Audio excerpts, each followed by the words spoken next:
ठीक है बच्चा, देखो तो हम लोगों ने अभी डिस्कस कर रहे थे कि जो ग्रेविटी होती है, सॉरी मतलब जो टेंशन फोर्स है उसका एक्चुअल मीनिंग क्या है। तो पुल मतलब a pull on the rope, that's a simple definition for tension force. ये आप इसकी सिंपल डेफिनेशन कह सकते हो। Once just a minute. अब देखिए होता क्या है, मैं और एग्जांपल दूं क्या होता है। मतलब आप वंस मैं आपके डाउट पे आ रहा हूँ, है ना, जरा ध्यान सुनना क्या होता है। मतलब आप टेंशन फोर्स को और बेटर तरीके से कैसे समझ सकते हो, समझिएगा। सपोज करो आपके पास एक बहुत हैवी सा बहुत बड़ा पत्थर है, स्टोन, अब बिग स्टोन, बिग पत्थर मतलब रॉक टाइप का है, ठीक है ना, रॉक टाइप का बहुत सा। और यहाँ पर कहीं पर एक बिल्डिंग कंस्ट्रक्शन है, there is some building under construction, और उस स्टोन को वहां तक लाना है, बिल्डिंग तक लाना है। मतलब यहाँ पर एक बहुत बढ़िया घर बन रहा है किसी का, ठीक है, और उस घर पे मतलब फिनिशिंग चल रही है उस घर के ऊपर, तो आपको वो स्टोन लाना है।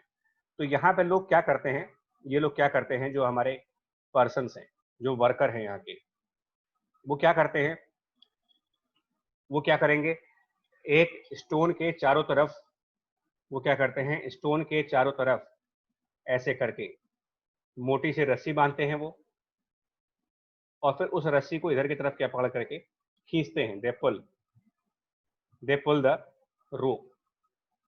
तो क्या होता है, आप स्टोन पे एक रोप बांधते हो और उस रोप को आप खींचते हो। ये तरीका है, ऐसे ही होता है। मतलब दूर से अगर कोई स्टोन, बड़ा सा पत्थर है, उसको पास में लाना है, तो यही तरीका है, इसी तरीके से उसको ला सकते हैं। तो हुआ क्या इस प्रोसेस में, क्या हुआ इस प्रोसेस में, क्या क्या हुआ आप समझो। प्रोसेस किस तरीके से हुआ। सबसे पहले इस पर्सन ने क्या किया, सबसे पहले इस पर्सन ने स्टार्टेड पुलिंग द रोप। पहला काम, पर्सन स्टार्टेड पुलिंग द रोप। तो पर्सन ने खींचा इसको। क्या इसका कोई इम्पैक्ट, देखिए पर्सन कहां पर खींच रहा है, आई मीन अगर मैं इसको एक नाम दूं, let say this is point number A, तो person started pulling the rope at point number A. ध्यान से समझना, आप पॉइंट को ध्यान से समझिएगा। इसको मैं थोड़ा सा यहां से हटाता हूं, और अब आप देखो मेरा पॉइंट क्या है, कि ये जो पॉइंट ए है, तो ये पर्सन पॉइंट ए को, बिकॉज ये पॉइंट क्या होगा, पर्सन अपने हाथों से पकड़ेगा और इसको खींचेगा। तो पॉइंट ए को खींच रहे हो, तो क्या कोई उसका इम्पैक्ट किसी दूसरे पॉइंट बी पर होगा, जो बी पॉइंट रोप के ऊपर है। आप बताओ, प्रैक्टिकली हम सब ने इस चीज को एक्सपीरियंस किया होगा या देखा होगा, या हमारी इंट्यूशंस क्या कहती हैं कि अगर हम वहां से खींचेंगे तो क्या स्टोन पे जो पॉइंट बी है वहां पर कोई इम्पैक्ट होगा। मतलब क्या मेरा ये एफर्ट काम आएगा, या फिर वो स्टोन और बड़ा सा पत्थर जो है, चट्टान जो है, वो चट्टान वहीं रह जाएगी, बाहर नहीं आएगी। ऐसा तो कभी होता नहीं, खींचते हैं ना दूर से, हम दूर दूर से बॉडीज को खींचते हो, पुल करते हो, तो इसका मतलब आपका जो पुल है वो बेकार नहीं जाएगा। तो इसका क्या मतलब हुआ भाई, लेकिन हम लोगों ने स्टोन को तो खींचा नहीं था। तो इसका मतलब ये हुआ कि जो आपका, देखिए इसका मतलब हुआ your pull at point number A transmit होता है बी पॉइंट पर, that the pull at A is transmitted to point number B. Transmitted का मतलब होता है जैसे लाइट होती है, तो लाइट क्या होती है, बल्ब से निकल करके पूरे कमरे में फैल जाती है। तो अगर आप एक रस्सी को एक पॉइंट पर खींचोगे, तो वो जो आप खींचते हो, जो पुलिंग फोर्स आप लगाते हो, वो सिर्फ उसी पॉइंट तक नहीं रहेगा, वो उस पॉइंट से आगे बढ़ करके दूसरे एंड पे चला जाएगा, सेकंड एंड पर आ जाएगा वो। ठीक है, ये पॉइंट समझ में आ रहा है आपको। ये बेसिक एग्जांपल है कि आप जब भी किसी रोप को पुल करोगे, तो उसका वो जो पुलिंग फोर्स है, आप कहीं पर भी पुल करोगे, that pull will be transmitted to the other side of the रोप।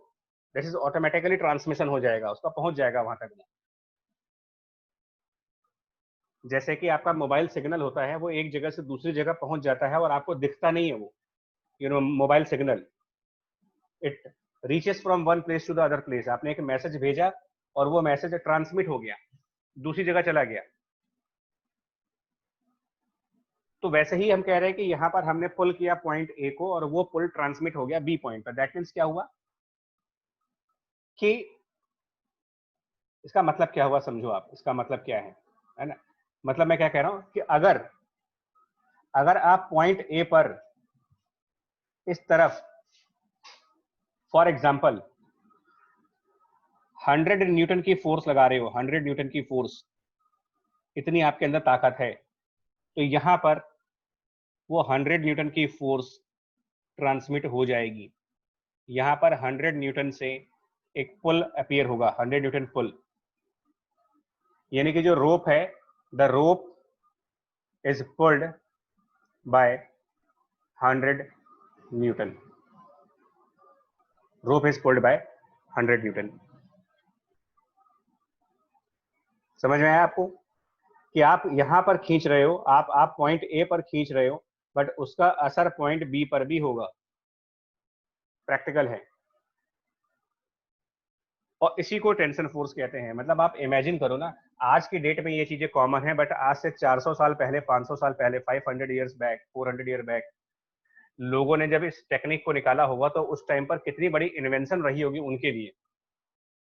उनके लिए ये कितनी बड़ी इन्वेंशन रही होगी, सोचो आप, इमेजिन करो। आज की डेट में हमको लगता है यार कि इसमें कोई बड़ी बात नहीं है। जस्ट लाइक कि जब आपका अभी सैनिटाइजर बनने स्टार्ट हुए तो लोगों ने hand free, touch free sanitiser machine बना दी, touch free hand free sensor वाली बना दी। डे वन पर जब सैनिटाइजर आया था तो ऐसी कोई बात नहीं थी।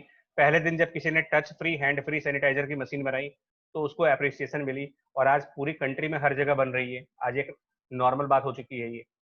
कोई भी चीज जब इन्वेंट होती है फर्स्ट टाइम तो वो अप्रिशिएट की जाती है। अब इस लॉजिक को आगे एक्सटेंड करते हैं, इस लॉजिक को और आगे एक्सटेंड करो। तो आप इस लॉजिक को कैसे एक्सटेंड करेंगे, आप सुनिएगा। फिर से हमने वही रूफ का एग्जांपल लिया, रूफ का एग्जांपल, फिर उसके साथ हमारी रोप का एग्जांपल, और रोप के साथ हमारे बॉक्स का एग्जांपल, तीनों का एग्जांपल। वापस उसी एग्जांपल पे आ गए। क्या होगा इसमें देखो जरा, तो एक एक करके देखते हैं, ठीक है बच्चे। तो ये हमारा रूफ वाला example. Once Agarwal, I am coming to your doubt now, and this is now a heavy box and this is the rope. क्या कोई यहां पर ह्यूमन टच है? एक बॉक्स रस्सी से लटक गया, तो क्या कोई ह्यूमन टच है? Is there any human touch? नहीं है ना। तो ये टच फ्री पुलिंग होगी, टच फ्री पुलिंग। आप ये नहीं कह सकते कि रस्सी खींचेगी नहीं। Rope is pulled but not by the person, by box. This rope is pulled by the box. खींचेगा वो, बॉक्स खींचेगा उसको, ऑटोमेटिक पुलिंग हो जाएगी, बिकॉज बॉक्स हैवी है। और बॉक्स को कौन खींच रहा है? बॉक्स को कौन खींच रहा है? तो box is pulled by gravity. और ग्रेविटी कौन क्रिएट कर रहा है?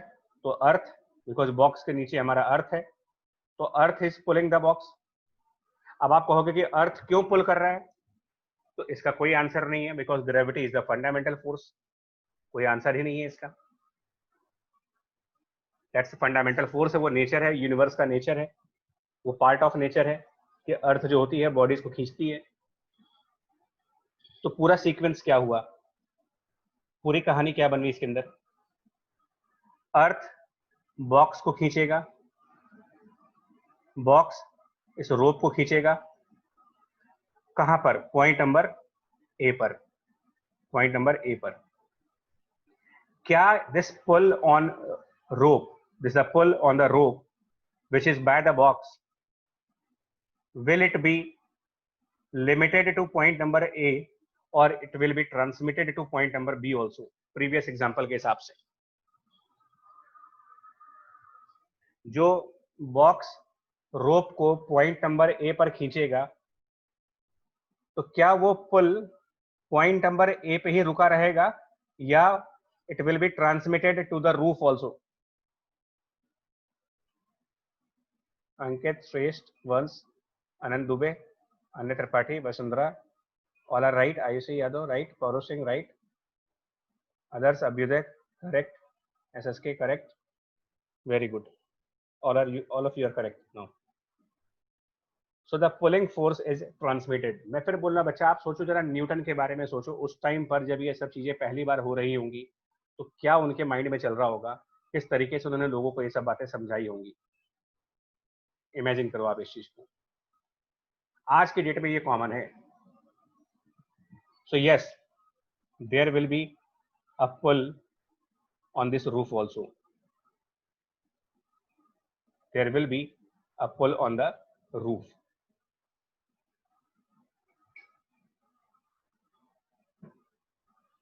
So it's like a chain process, है ना. चेन प्रोसेस है. जैसे अभी आपका कोविड-19 है. कोविड-19 is like a chain process from one person to the other person to the third person. And the same way, the pull started by the earth is transmitted to the roof by rope.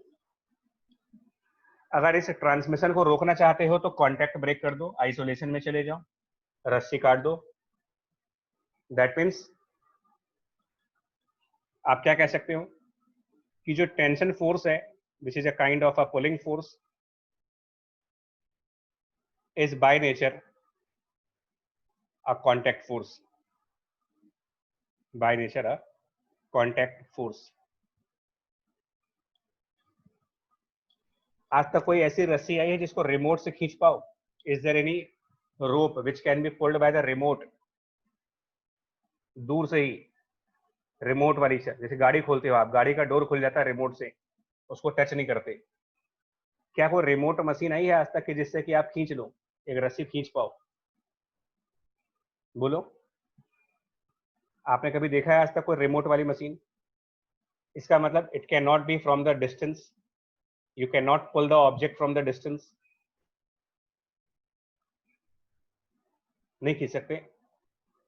एक रस्सी को नहीं खींच सकते, उसको पकड़ना ही पड़ेगा. पकड़ना पड़ेगा मतलब टच करना पड़ेगा. टच करना पड़ेगा मतलब कॉन्टैक्ट फोर्स हुआ वो. बिना कॉन्टैक्ट के आप नहीं खींच सकते उसको. चलिए, तो अब आप इस क्वेश्चन के फाइनल रिजल्ट पे आओ. फाइनल रिजल्ट पे आते हैं. प्रोसेस क्लियर हो गया मेरा, ठीक है. प्रोसेस क्लियर हो गया. और एक स्टेटमेंट ध्यान रखना जो हमेशा काम होता है कि जो फोर्सेस होती हैं इन पेयर होंगी. कोई भी फोर्स अकेला नहीं हो सकता. लेफ्ट का पेयर राइट जरूर होगा, तो डाउनवर्ड का पेयर अपवर्ड होगा, राइट वाले का पेयर लेफ्ट होगा. ये प्रोसेस चलेगा, हमेशा चलेगा. तो मैं आपको नेक्स्ट एग्जांपल दूंगा और आप ही लोगों से मुझे आंसर चाहिए. मैं आंसर नहीं दूंगा इसका, बिकॉज काफी देर तक मैंने अपना आंसर दिया है. अब आपका टाइम है आंसर देने का. तो be ready for the answer now.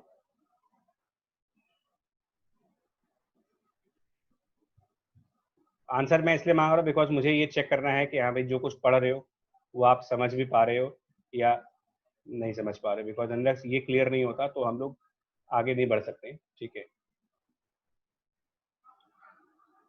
तो हमने कहा यहाँ पर ये टोटल 3 चीजें हुई. ठीक है. तो ये पर्सन हो गया, ये हमारी रस्सी हो गई, रोप हो गई, और ये हमारा एक बॉक्स हो गया. ठीक है. अब हमने क्या किया, प्रोसेस कहाँ से स्टार्ट हुआ? सबसे पहले क्या हुआ, इसको हमने नाम दे दिया ए और बी का. तो सबसे पहले जो पर्सन है, उस पर्सन ने एंड ए को खींचा. तो process start from the person and that pull is equal to, let's say 20 Newton. For example, person कमजोर है, बीमार है, तो कम फोर्स लगा रहा है, वो 20 न्यूटन का ही फोर्स लगा पा रहा है. तो क्या होगा, ये 20 न्यूटन कहां पहुंच जाएगा आपका? तो मेरा क्वेश्चन है, by what force the box will be pulled? ये क्वेश्चन है. और किधर?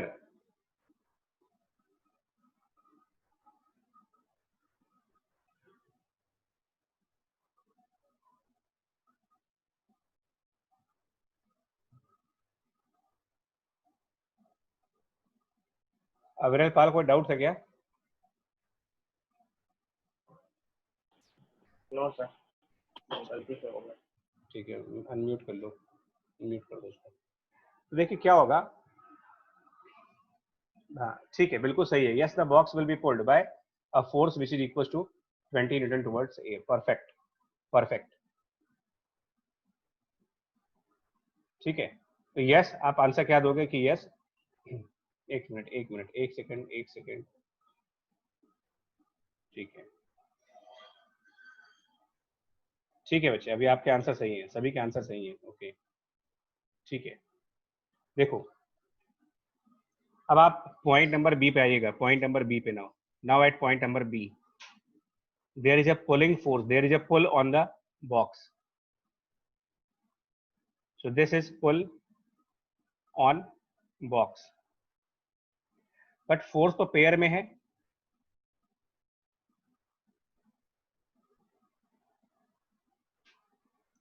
वंश Agarwal, cutting the rope or having a knot in the rope, it is a different concept. इसको हम अभी सेपरेटली डिस्कस करेंगे। नॉट वाला कंसेप्ट अलग से डिस्कस होगा कि जहां पर दो रस्सियां जोड़ती हैं वहां पर क्या होता है, ये भी एक फिजिक्स है।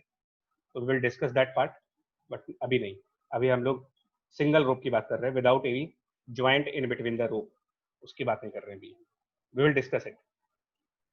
मैं क्या बोल रहा हूँ कि फोर्सेस पेयर में आती हैं, है ना। फोर्स इन पेयर होता है, हमेशा ध्यान रखिए। कोई भी फोर्स होगा तो उसका एक पेयर होगा, मतलब अकेला नहीं होता। तो पुल ऑन द बॉक्स, इसका पेयर कौन होगा, किधर होगा? पुल ऑन द बॉक्स का पेयर क्या होगा? और पेयर हमेशा अपोजिट होता है। लेफ्ट का पेयर राइट होता है, अपवर्ड का पेयर डाउनवर्ड होता है। तो the pull on the box is on the right side, so its pair will be, the pair of this pull will be to the left side, the pair will be to the left side. क्या कहने का मतलब है? मतलब समझो, मेरा कहने का मतलब क्या है कि यहां पर एक्चुअली दो फोर्सेस हैं, यहां पर एक्चुअल में दो फोर्सेस हैं। दोनों फोर्स पेयर के फॉर्म में है, एक राइट साइड फोर्स है और एक लेफ्ट साइड फोर्स है। दो फोर्सेस है, एक राइट और एक लेफ्ट। बट ये लेफ्ट है, ये किसके ऊपर है? और मैंने कहा था कि जो पेयर होता है वो सेम टाइप का होना चाहिए।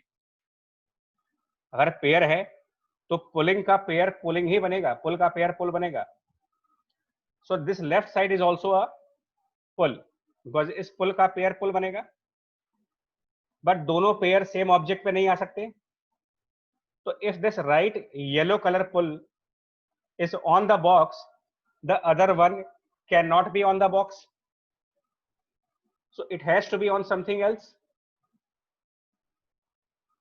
it has to be on something else। किसके ऊपर होगा वो?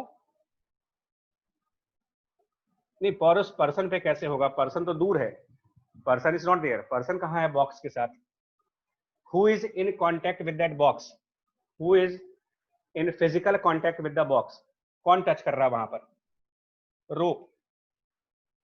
तो yes, there will be a pull on, there will be a pull on the rope, and these two pulls will be equal.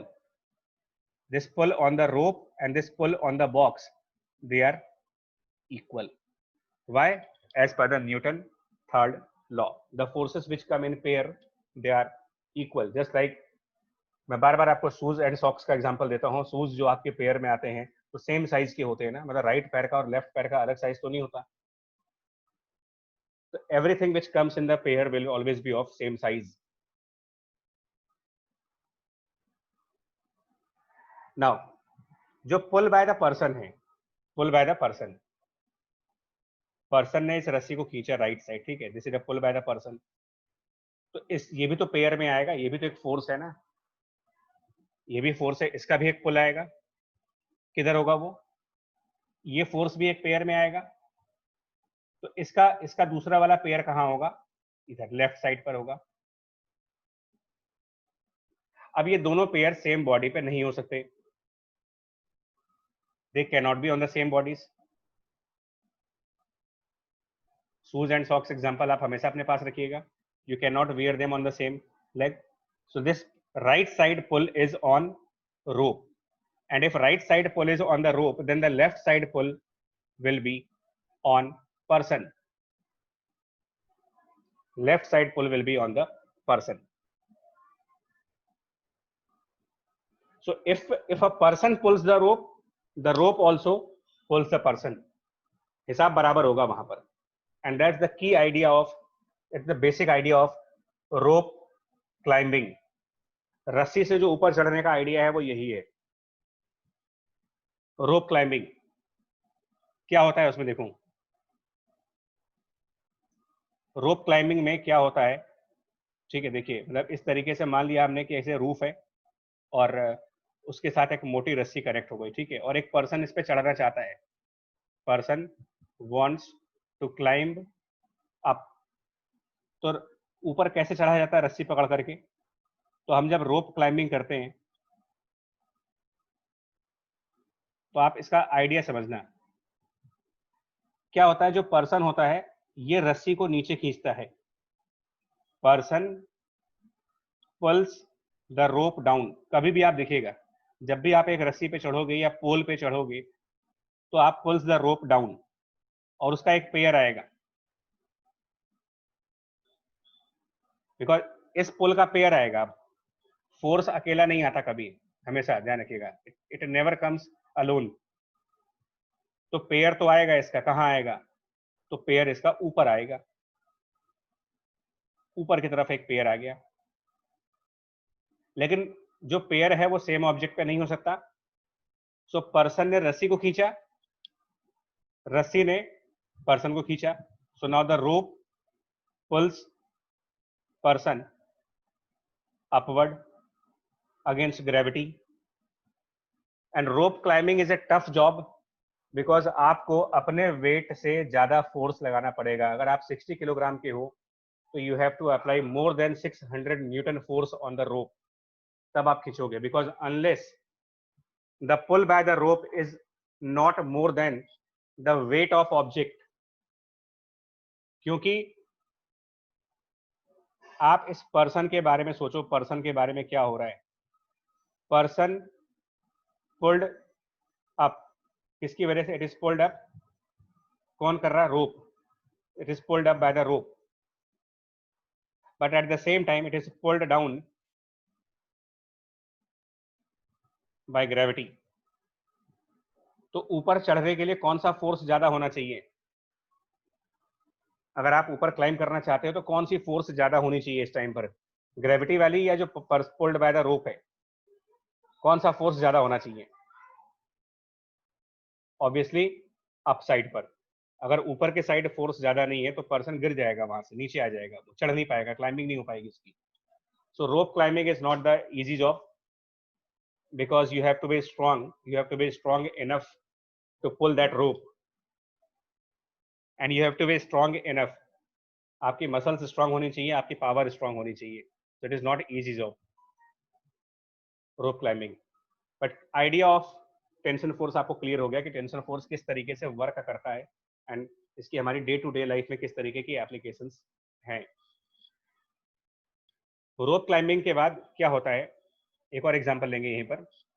जो अभी हम लोगों ने एग्जांपल लिया था, ठीक है, अभी जो हम लोगों ने एग्जांपल लिया था that was tug of war example, जिसमें आप एक दूसरे को खींचते हो. तो इस टग ऑफ वॉर एग्जांपल में क्या होता है? In the tug of war example rope होगी, ठीक है. तो हमारे पास मान लिया यहाँ पर एक रोप आ गई और then we have two teams. अकेला आदमी नहीं होता, टग ऑफ वॉर में एक टीम होती है. तो मान लो यहाँ पर टीम ए है और यहाँ पर टीम बी है, दो टीम है. तो टीम ए इसको अपनी तरफ खींचता है. This is a pull by team A. And the team B it pulls towards right. A pull by team B. अब फोर्सेस तो पेयर में आएंगी भाई, ये बात हमेशा ध्यान रखने वाली है, अकेला आता ही नहीं कभी. तो राइट वाले का पेयर अब लेफ्ट आएगा, इस तरफ एक पेयर आएगा और इसका पेयर राइट साइड आएगा. And the pairs can never be on the same objects. So now this side is pull on person. That means person B यानी team B. So team B इस तरफ pull कर रही होगी और ये वाला pull, this is the pull on team A, which is on the right side.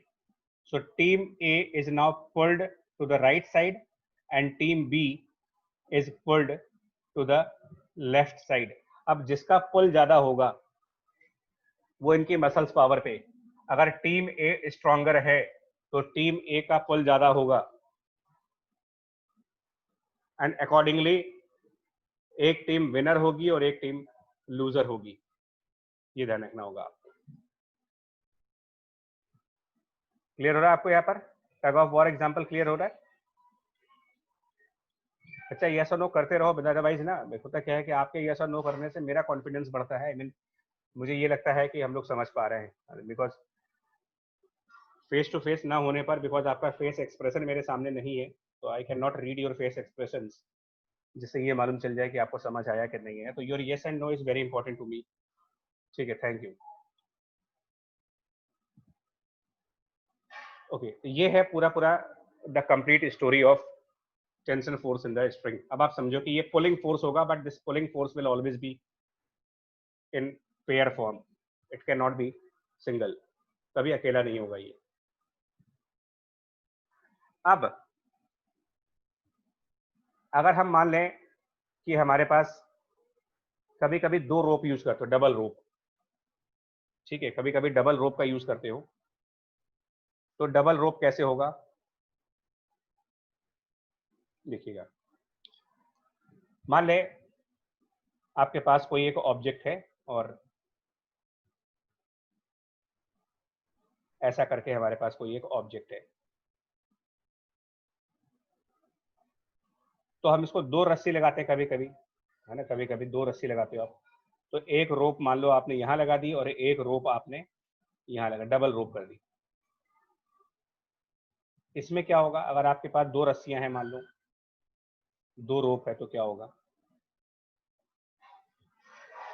तो प्रोसेस एक ही होगा. देखो, अगर ये बॉक्स है तो ये रोप 1 और ये रोप 2, तो ये बॉक्स दोनों को खींचेगा. ठीक है. अब आप मुझे सिर्फ ये बताओ, आप लोग बताना, अगर आपको समझ आया है तो बताइएगा. बॉक्स रोप 1 और रोप 2 को नीचे खींचेगा. The box will pull the rope 1. This is the pull on rope 1, and the same box will pull the rope 2. तो इनका पेयर किसके ऊपर आएगा और किधर आएगा ना, मुझे बताओ. इनका जो पेयर आएगा, I mean the pull on the rope 1 which is downward, उसका दूसरा वाला पेयर कहाँ होगा? बिकॉज अगर ये पेयर के फॉर्म में है तो इसका एक फोर्स और होगा.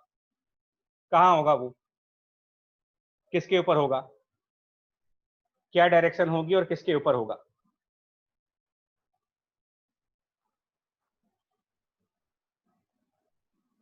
राइट वेदिका जी? हाँ सभी. तो मैं इसको दिखा दूं अब यहाँ पर. इसका मतलब क्या होगा? The box will be pulled upward. The box will be pulled upward bye the rope 1 and also by the rope 2. The box will be pulled upward by rope 1 as well as rope 2. The box will be pulled upward, right?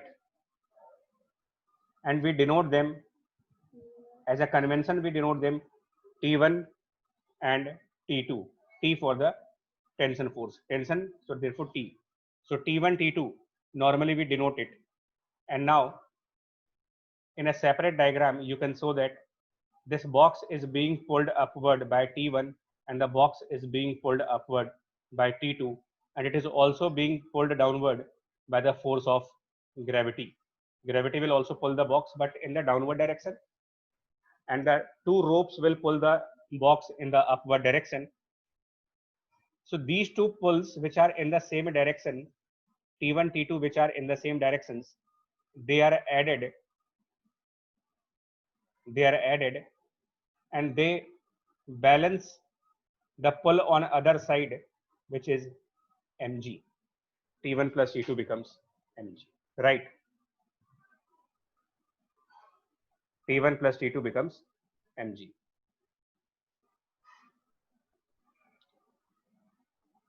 एक और example,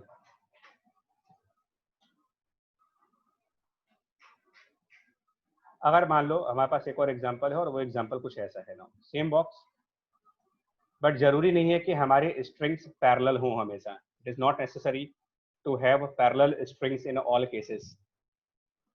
So you can have strings at some angle also.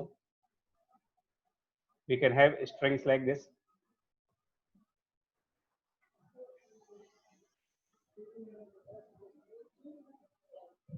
इस तरीके से भी ले सकते हो. ठीक है, तो मान लेते हैं कि ये जो मेरा बॉक्स है, ठीक है, और ये मेरी रोप है. तो ये मेरा रोप नंबर 1 है और ये मेरा रोप नंबर 2 है. रोप 1 एंड रोप 2. तो अभी प्रोसेस अभी भी वही रहेगा. आप जितनी मर्जी कंडीशंस लगा लो, प्रोसेस विल रिमेन सेम. जो बॉक्स है, ये बॉक्स रोप को पुल करेगा, बट किधर, डायरेक्शन क्या होगा उसका. सो रोप 1 will be pulled in this direction. This is, मतलब जो पुल होगा वो हमेशा रोप के अलोंग आएगा. So in this direction there will be pull on rope 1 and that pull will be by the box. तो इसका एक पेयर आएगा, इसका पेयर आएगा, और इसका पेयर जो आएगा वो इसके एग्जैक्टली अपोजिट यानी इस तरफ आएगा, इस तरफ. So this is now pull on box, और usually we denote it by T1. That means the pull will always be along the rope. It should be parallel to the rope, along the rope. Same way, the box will pull the other rope in this direction. तो आप इसको कह सकते हो, this is the pull by box. This is the pull by box on rope number 2. और इसका reaction जो होगा, दैट मीन्स इसका जो पेयर बनेगा, वो पेयर आप उसके अपोजिट दिखाओगे, यानी इस तरफ दिखाओगे. तो इस तरफ ये एक होगा फोर्स, जिसको आप कहोगे this is the pull on box, and you denote it by T2. Now in a separate diagram, we have box which is pulled in this direction by T1, pulled in the other direction by T2, and then pulled downward by the force of gravity mg. And इसके आगे की चीज हम लोग अभी आगे discuss करेंगे कि T1 और T2 वो हमारा कंसेप्ट ऑफ वेक्टर में आएगा. वेक्टर का कंसेप्ट होगा कि हम T1 T2 को कैसे ऐड करेंगे, क्या करेंगे. बट यस, T1 T2 किसी तरीके से कंबाइंड हो जाएंगे और वो mg को बैलेंस करेंगे. ठीक है, ये बात समझ में आई आपको? समझ गए यहां तक? Fast response should be fast. यार रिस्पॉन्स आपका यस और नो फास्ट होना चाहिए. आई मीन ठीक है, ओके, ठीक है, थैंक यू. अच्छा चलिए, नेक्स्ट पार्ट एक लास्ट और वाइंड अप करेंगे इसको अब. तो देखिएगा नेक्स्ट पार्ट, देखिएगा अगर आपको ये सारी बातें समझ में आ गई हैं तो फाइनल चीज देखना और मुझे बताना कि फाइनली क्या आपका रिजल्ट बनेगा. This is the last and final question to understand the direction of torque. This is the last concept. देखिए, मेरे पास मान लेते हैं कि जो रोप है, एक रोप इस तरफ कनेक्टेड है बाय सम वॉल, एक रोप इस तरफ कनेक्टेड है बाय सम वॉल. ये दो रोप हो गई. एंड लेट्स से एक रोप वर्टिकली कनेक्टेड है बाय सम वॉल. तो ये 3 रोप है हमारे पास, 3 रोप्स. रोप नंबर 1, रोप नंबर 2, रोप नंबर 3. आप अपने लेवल पर पेपर पे बना लो, आप अपने लेवल पर पेपर पे बनाओ. एंड मुझे सिर्फ ये बताओ बॉक्स किन किन डायरेक्शंस में पुल होगा, इन विच directions, in which direction the box is pulled. आपको बताना है किस डायरेक्शन में होगा, ठीक है, किस डायरेक्शन में होगा. तो this box will be pulled towards rope number 1. It will be pulled towards rope number 2. It will be pulled towards rope number 3. हाँ, perfect ones. And these pulls will be denoted by, you can denote these pulling forces by T1, T2, T3. But ये box एक और pulling force होगा, इसके ऊपर एक pulling force और होगा, एक फाइनल पुलिंग फोर्स और होगा, and that final pulling force will be downward, and that is pulled by the gravity. This is the final force which is a pull by gravity. बाकी की जो pools हैं वो कौन सी हैं, बाकी के पुल्स कौन से हैं, तो T1 is a pull by rope 1, T2 is a pull by rope 2, and T3 is the pull by rope 3. So एक ब्लॉक जितनी भी रोप से अटैच होगा उन सारी रोप की वजह से पुल किया जाएगा along with gravity. तो टोटल ये जो 4 फोर्सेस होंगी, इन चारों फोर्सेस का कंबाइंड एक्शन उसे मुझे स्टडी करना है. और ये जो डायग्राम मैंने बनाया है आगे मैं आपको बताऊंगा, this special diagram is known as a free body diagram. तो हम इसको नेक्स्ट क्लास में यहीं से फिर कंटिन्यू करेंगे, ठीक है. तब तक के लिए आप इसको रिवाइज करिए, and now it's time to say bye, good bye, take care, ठीक है, एंजॉय करो आप करके. Once yes we can have rope tension and normal both at the same time, yes we can have, ठीक है. चलिए bye bye, take care.